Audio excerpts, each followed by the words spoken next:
Jésus dit en Jean 14,6 « Je suis le chemin, la vérité et la vie ». Cela veut-il dire que les athées ou les gens des autres religions seraient dans l'errance, dans l'erreur et dans la mort? Eh bien, je ne crois pas. Parce que d'abord, ce serait contraire à l'Évangile de penser qu'il faudrait forcément connaître Jésus pour être dans le chemin, la vérité et la vie.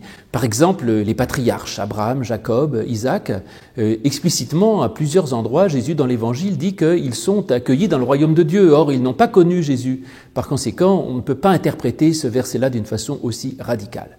Le seul moyen de s'en sortir, à mon avis, c'est de penser qu'il faut dépersonnaliser cette affirmation et considérer qu'elle ne concerne pas Jésus en tant qu'homme historique, mais qu'elle concerne son enseignement, l'Évangile.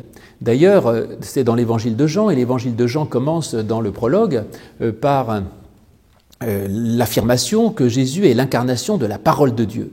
Et donc ce qui est en question là, c'est la parole de Dieu, c'est l'évangile, c'est l'enseignement du Christ. Et je crois effectivement que l'enseignement du Christ est chemin, vérité et vie. Parce que l'enseignement du Christ, il n'est pas très compliqué en fait. Il y a plein de choses difficiles dans l'évangile, mais ça se résume quand même en peu de mots.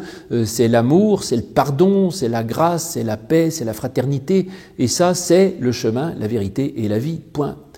Alors, quand il y a des gens qui ne connaissent pas Jésus et qui sont dans le chemin de l'amour, de la vérité et de la paix, eh bien, ils sont dans le chemin, la vérité et la vie, même sans le savoir. Paul, d'ailleurs, évoque cette possibilité. Il dit dans l'Épître aux Romains, quand les païens qui n'ont pas la loi font les œuvres de la loi, en fait, ils font comme si la loi était gravée dans leur cœur.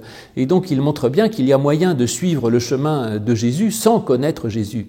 Et ainsi, si un païen, quelqu'un qui n'a jamais entendu parler du Christ, mais vit dans sa vie de pardon, de grâce, eh bien, il est, je ne veux pas dire qu'il est chrétien sans le savoir, parce que ce serait de la récupération, mais il est dans le chemin, dans la vérité et dans la vie.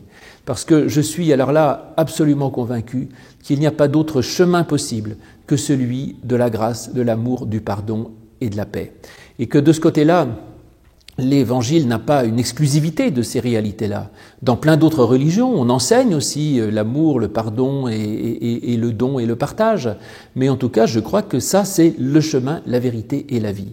Et que la haine, l'égoïsme, la violence, la quête absolue de pouvoir, ça, c'est pas un chemin, c'est la mort, autrement dit. Et c'est en plus, c'est pas la vérité, je crois que c'est un mensonge. Parce que la vérité, c'est que l'être humain, il est fait pour aimer et être aimé, et que tout le reste n'est que mensonge.